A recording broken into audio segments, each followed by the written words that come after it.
آج ہم ایک ایسی کہانی پر بات کر رہے ہیں جو تجارت سے شروع ہوئی اور ایک پوری سلطنت پر ختم ہوئی۔ یہ ایک نجی کمپنی کی کہانی ہے جس نے دیکھتے ہی دیکھتے ایک پورے ملک کو اپنی گرفت میں لے لیا۔ تو آئیے اس حیرت انگیز تاریخ کے ورق پلٹتے ہیں۔ 45 ٹریلین ڈالر۔ کیا آپ اس رقم کا تصور بھی کر سکتے ہیں؟ کچھ ماہرین اقتصادیات کا اندازہ ہے کہ یہ وہ دولت ہے جو برطانیہ نے تقریباً 200 سال کے دوران ہندوستان سے حاصل کی۔ یہ رقم آج برطانیہ کی کل معیشت سے بھی کئی گنا زیادہ ہے۔ تو سوال یہ پیدا ہوتا ہے کہ یہ سب ہوا کیسے؟ اسے سمجھنے کے لیے ہمیں اس دور میں واپس جانا پڑے گا جب یہ کہانی فوجوں سے نہیں بلکہ مسالوں کی خوشبو سے شروع ہوئی تھی۔ تو چلیے اپنی کہانی کے پہلے باب کی طرف چلتے ہیں۔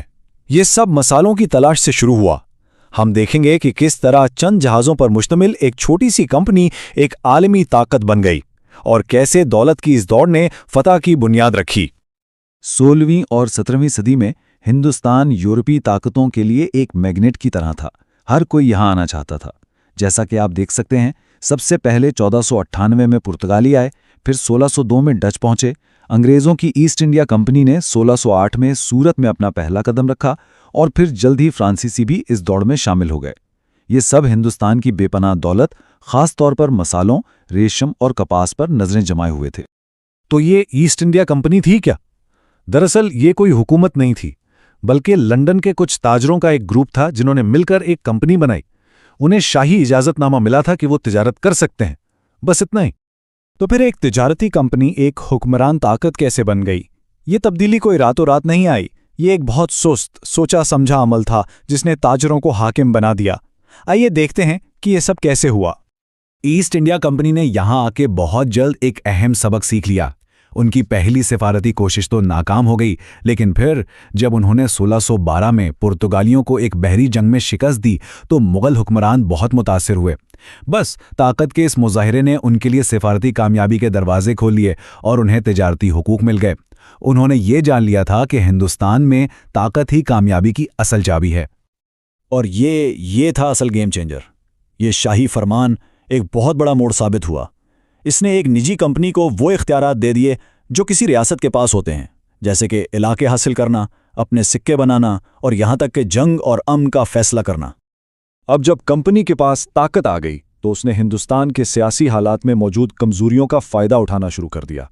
یہ وہ وقت تھا جب کبھی طاقتور سمجھی جانے والی مغل سلطنت بکھر رہی تھی اور ایسٹ انڈیا کمپنی نے اس تقسیم کا بھرپور فائدہ اٹھایا۔ ذرا ان اعداد و شمار کو دیکھیں۔ ایک طرف 50,000 سپاہی اور دوسری طرف صرف 3,000۔ کاغذ پر تو یہ جنگ انگریزوں کے لیے ناممکن لگتی ہے نا؟ لیکن اصل کہانی کچھ اور ہی تھی۔ پلاسی کی جنگ میدان میں نہیں بلکہ ایک سازش کے ذریعے جیتی گئی، ایک غداری جس نے کمپنی کو ہندوستان کے سب سے امیر صوبے بنگال اور اس کے تمام ٹیکس پر کنٹرول دے دیا۔ بس اسی ایک لمحے نے کمپنی کی قسمت ہمیشہ کے لیے بدل دی۔ پلاسی کی جنگ کے بعد کمپنی کی زمین کی بھوک اور بڑھ گئی۔ جیسا کہ یہ چارٹ دکھا رہا ہے، 1765 سے 1856 تک ان کا کنٹرول تیزی سے پھیلتا گیا۔ انہوں نے بکسر کی جنگ جیتی، مراٹھا سلطنت جیسے مضبوط حریفوں کو ہرایا اور برے صغیر کے بڑے حصے پر قابض ہو گئے۔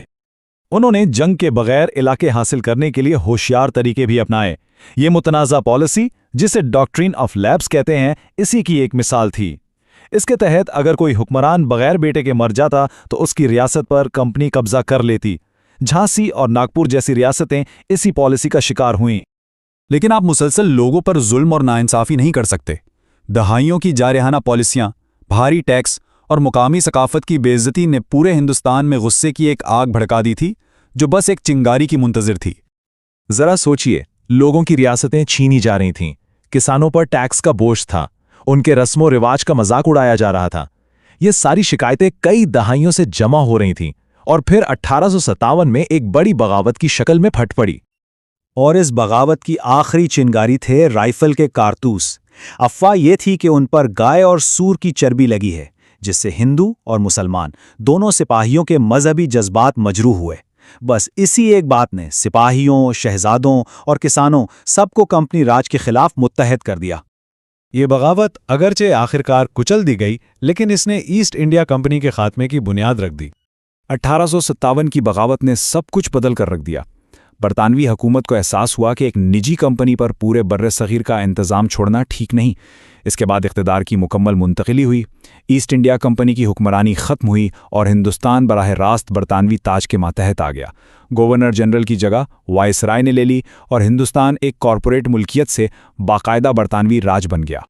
اور یہ سب سرکاری طور پر گورنمنٹ آف انڈیا ایکٹ 1858 کے تحت ہوا۔ اس نے ایسٹ انڈیا کمپنی کو ختم کر دیا اور اس کے تمام اختیارات برطانوی تاج کو دے دیے۔ یہ برطانوی راج کا باقاعدہ آغاز تھا جو اگلے 90 سال تک جاری رہا۔